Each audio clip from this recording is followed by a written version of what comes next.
Hey campers, George here, back in the man cave. Lazy day today, puttering, tinkering, messing about in the man cave. The other day at work, one of the guys that I work with, Randy, we were talking about knives, and he asked me what I was carrying, and it happened to be this guy, the Tinker, from Victorinox. I reached down because it was on my belt, popped this open, pulled it out and said, this guy, I now own 3. I really like them and I think they're a good EDC. Not even looking at the knife. He was looking at the sheath. Where did you get the sheath? I said, I made it. And he's like, really? Can you make me one? At work, we carry certain things on us all the time when we're out. And he pulled out this guy. And I said, well, I can make one of these for this. And he said, I'd appreciate it. So here I am, tinkering. Going to make me a sheath for this. While I was doing that, I was looking through my leather. I got a lot of scrap leather. Waste not, want not. So I'm going to make Randy's sheath, and I'll show you some things I did to, not waste any more leather. Let's check it out. Get this out of the way. I already cut the pieces and everything. I'm just going to make me what I call my barrel sheaths, this style, with the barrel and just the wrap around. Very easy, simple, and they work well. What I'm talking about waste not, want not, look at this. Leather is not cheap. And if you want good leather, you're going to pay for it. I don't spend a lot of money on leather. I get okay leather. I don't go out and buy the fancy stuff. Just the tanned leather, plain, nothing. I like to color it myself. I get given leather. This stuff is beautiful. This was from wool. And these are pieces that are left over. And I never throw them away. I just throw them into this. When I'm going to do leather work, I always look in there first to see if I have the leather before I start cutting up a nice big piece like this. I was doing that and I thought, I got a lot of leather here. A lot of it is small. Is it usable? Well, it actually is. If you're like me and you have a bunch of sharp and shinies, you can always use leather and make a sheath. Something. I have a couple of these guys, what I just call the peasant style friction folders. This is a Higa Nakami. Okay. They're very thin, very small. They don't lock or anything like that. Beautiful blades on these things, and the handle is about as basic as you can get. Basically a piece of folded steel. Here's a peasant knife from Sword. I made a sheath for it. And I wanted to make it traditional. There's no snaps on it or anything like that. It just has a little fold in. It just goes in like that, and that tucks in there to hold it in. Always put a lanyard on this thing, easy to pull out. And you got to be careful when you're pulling things out. If they're not locking, the blade might come out, and before you know it, you're bleeding all over the place. In fact, the last video I made, if you didn't see it, that traveling barlow from Kershaw, one of the guys had made this for it. And here you can see the barlow, and here's the slip. And this is a really nice piece of work. Handmade, the stitching and everything. And he put patterns on it and colored it to match the knife. Great idea. But what really got me was when I make a slip, here's one of my basic slips. That's it. It's basically a piece of leather folded over and stitched. Basic, very basic. And I saw this and I thought, that is such a cool idea. Putting this hole here. Now you can just reach in your pocket and grab this and pull it out. And he put a nice little bead on there, a nice little iron bead, and made it out of leather. It's perfect. I love this. So I stole his idea. I have another Higo. Here it is here. And the slip was basic as before, but you can see I've added that little hole thingy. Now, it's easy to get the knife out, and there's no way to put a lanyard on the knife. but it has that little piece sticking out, Joe, which is the lock for these things. When you open them, you put your thumb on it like that and you hold it, and that's your lock. And my slip was basic, but I added this hole and put my own little lanyard on with a little wood bead that I had, which I thought was kind of sort of Japanese. And I really like this. Now, the leather that I used was a piece of leather that I first bought. Here's a piece here. It's really thin and floppy. Didn't really like it. I found that this was the only use I could get out of it. Then I saw that one and made this. Now I'm on a roll. Pulled out all my friction folders. Here's another one. This is the K55 Mercator. Traditional, very traditional knife. It's a Colt knife, basically. Beautiful knife, beautiful blade. It's German. You can see the Mercator on there, and it locks. Okay.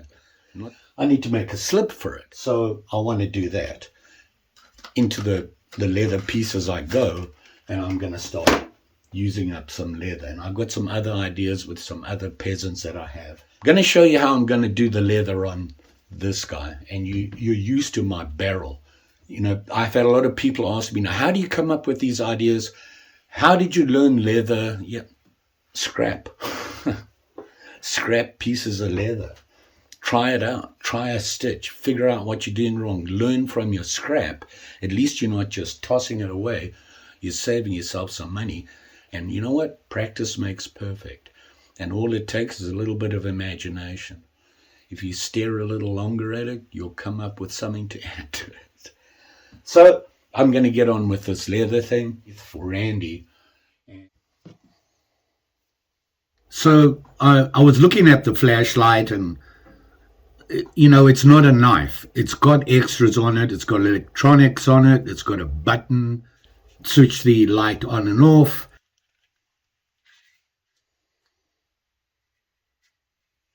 The problem that I'm going to come across is when I make the barrel, if it's too tight, I wanted to put it on the widest part, which was the head of it.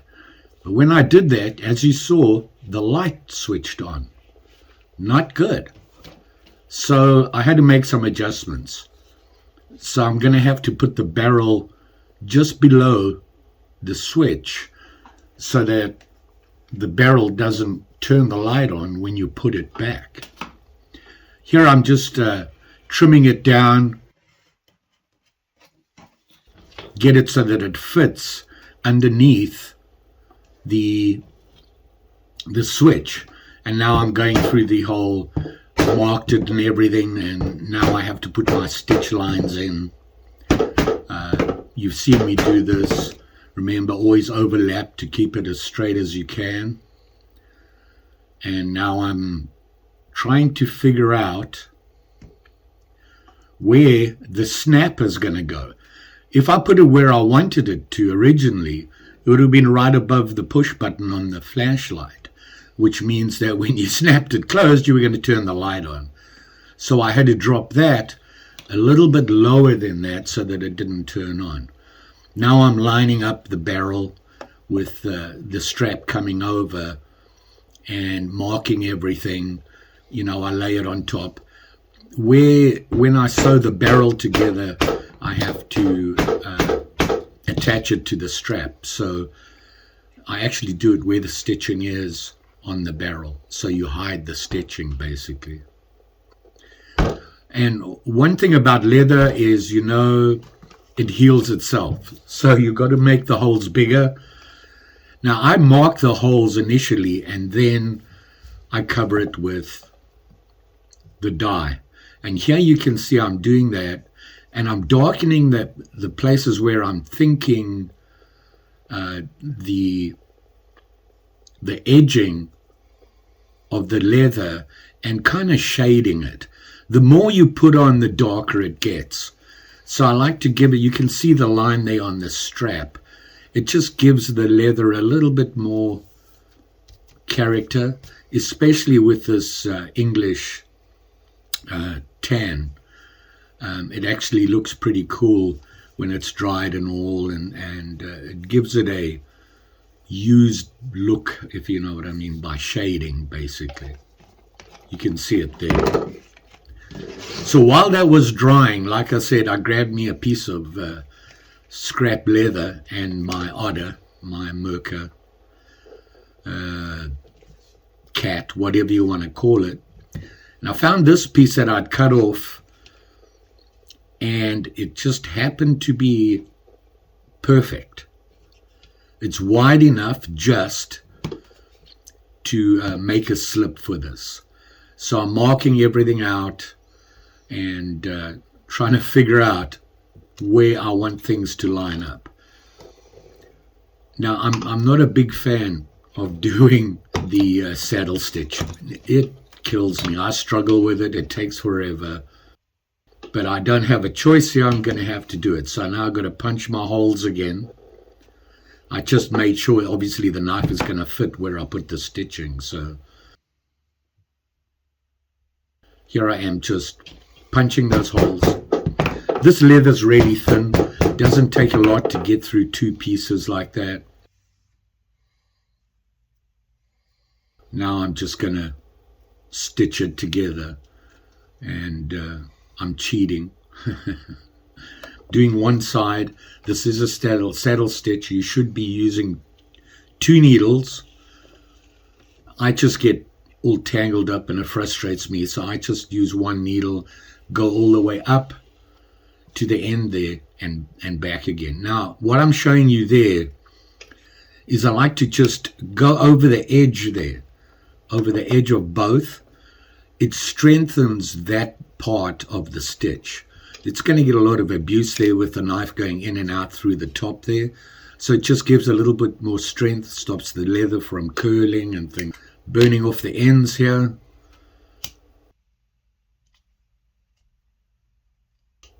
Just to sync it up and make it all nice and clean.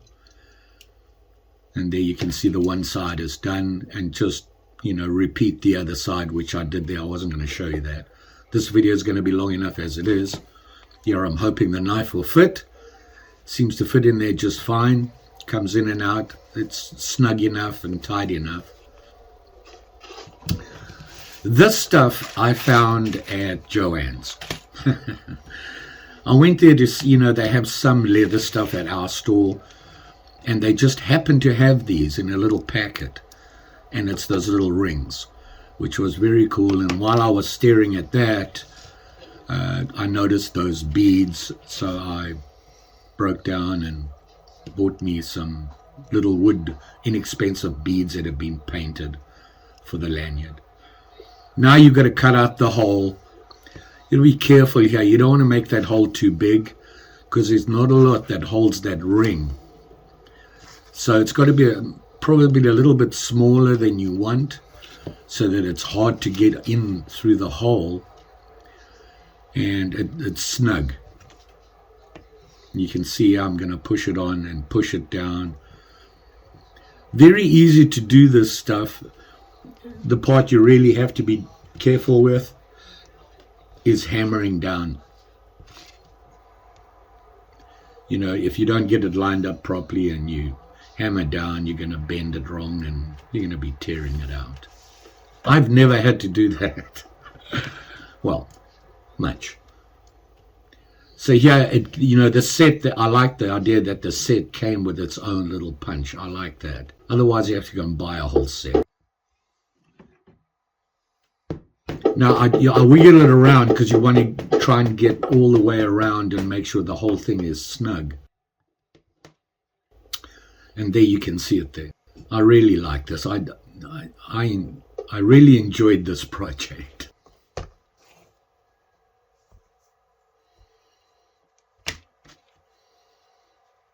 I decided I'm going to go with the leather for that little lanyard piece.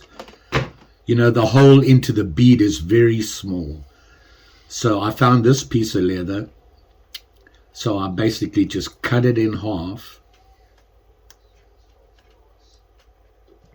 And then made sure it would feed through Problem is you have to double back on it, and it was really tight. I landed up just trimming the other side into more of a point. I did put some of this stuff on. This is the stuff that you use to clean up your leather at the end. It's kind of like a jelly type stuff, and you rub it in, and it finishes the leather nicely. I thought it would give it some more slip to get it through, and I'm just using my awl here just to get it fed through so that I could grab the other side and pull it through. By the way, when you do this, don't forget to put it through the hole on the slip, which I did. I had to do it again. So trimmed the edges off, tied the knot in, the overhand knot on it, the beads on, and have that. I didn't want it square. I wanted to round it off just to change the shape a little bit, change it up a bit.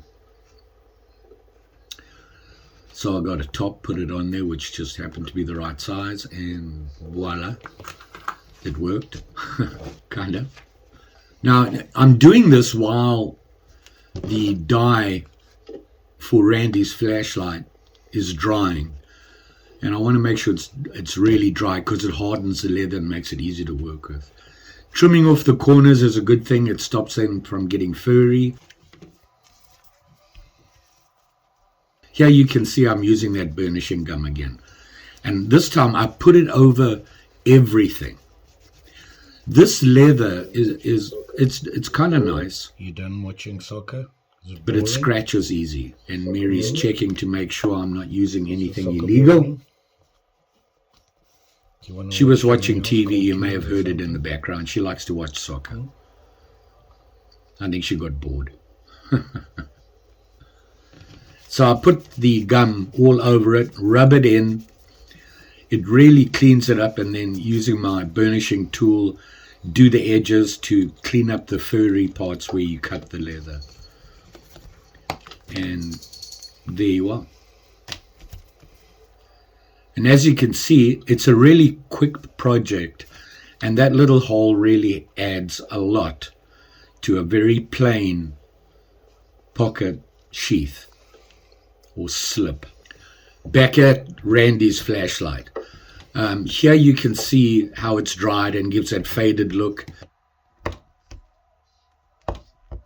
I go through again with the awl and punch out the holes to make them bigger. It just makes it easier to stitch with. And when you put that dye in, that hardens the leather up. You can see how hard it is now. And when you punch those holes, they stay open. I mean, they'll close a little bit, but it takes a while and gives you time to do the stitching and whatnot. I did my little trick here to keep the wax thread on the needle because it keeps coming out when you pull through. Going to do a baseball stitch here. I've showed this a lot of times. I'm not going to go through it all, but here's what happens. When you start off, you don't have to have it perfectly tight and everything. It's a fairly short run. When you have big holes, it's easy to manipulate the wax thread. So you can leave it a little bit loose while you work at it. And as you go down, you can tighten it up, and it still gives you room to work with. I really like this way of butting up the edges of the leather. It does it well because it goes over the top and under the next one, and it pulls them together really well and holds them nice and tight, and it looks pretty cool as well. So I prefer it. I've tried a cross stitch. It was okay. It's probably easier to do, but I didn't really like it. So there you can see, it looks, although you're not going to see the stitch, I just like to do it that way. This can be painful, but it's not a lot of stitching, and it requires a saddle stitch, but it's such a short run that it's not a big deal. And there you can see I've got it in. Now I'm trying to figure out where I want to put the snap. It has to be below that handle, the button. So I made a mark using my awl, and now I'm just laying everything on top of each other because that mark has to line up through the barrel, through the other side of the strap and the top piece. So I marked them, and now I'm just marking all the way through to the flashlight. This is the snap I'm going to put on. They're pretty cool.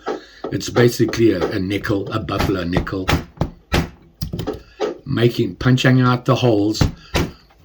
These punches actually match these snaps, so it just punches out a hole the right size. Here I'm using that top again to round everything off. And now I'm just going to put that the top snap on the female side with the buffalo. And there you are. Now you saw there it's kind of furry on the edges and everything. You see there? That's what that gum's for. So there you go, campers. Casual day puttering. Here it is here. You can see it now. As you saw when I was making the measurements and everything, the butt was a problem.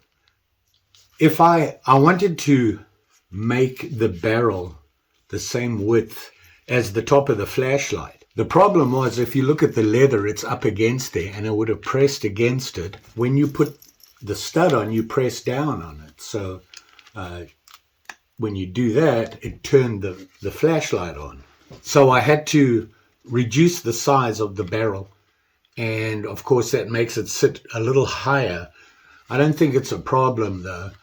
One of the reasons I like this style is there's very little stitching. The major stitching along the barrel, I use the baseball stitch. It's really easy to do.